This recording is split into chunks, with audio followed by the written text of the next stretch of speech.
visa Schengen, la demande de sa mère en Algérie refusée, un Franco-Algérien saisit la justice. Chaque année, des dizaines de milliers de demandes de visa Schengen déposées par des Algériens se heurtent à des refus des consulats français. Pour de nombreux demandeurs, ces refus sont source d'incompréhension et de frustration, surtout que le dossier est complet. C'est dans ce contexte qu'une retraitée algérienne s'est vue refuser un visa Schengen de court séjour. Visa, c'est une décision qui ne passe pas auprès de son fils installé en France. Loin de se laisser faire, celui-ci décide de porter l'affaire devant la justice.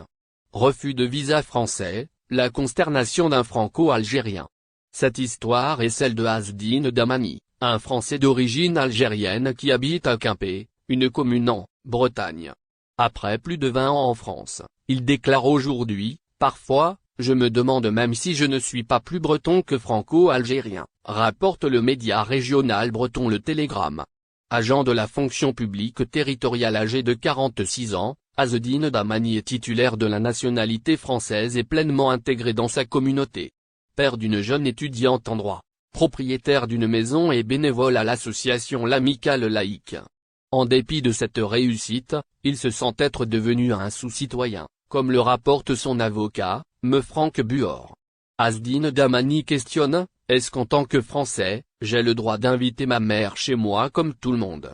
Une interrogation qui survient après que sa mère, retraitée algérienne de 68 ans, a essuyé un refus contre sa demande de visa Schengen pour la France.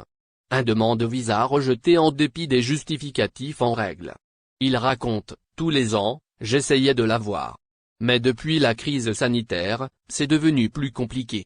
Je ne l'ai pas vu depuis 4 ans. » C'est ainsi que sa mère fait une demande de visa de court séjour au consulat de France à Alger. Pour ce type de visa, le séjour en France est de 90 jours maximum, tandis que les frais de dossier sont perçus et conservés par l'administration, même en cas de refus. C'est d'ailleurs ce qui va arriver. Le 1er septembre, la demande de visa est rejetée. Le refus est d'autant plus incompréhensible qu'elle avait tout en règle. L'avocat souligne: « La mère de mon client a fourni tous les justificatifs. Il n'y a aucune difficulté dans ce dossier. Il n'y a pas de précédent non plus. Elle est déjà venue en 2013 et a respecté son visa. Cela aurait dû être une simple formalité. » Me Franck Buor va même ajouter qu'elle n'a nullement l'intention de s'installer en France. Elle a des enfants en Algérie, elle est propriétaire de son habitation et a une retraite qu'elle touche là-bas. Autant d'éléments qui discréditent le motif de refus que les motivations communiquées pour justifier l'objet et les conditions du séjour envisagé ne sont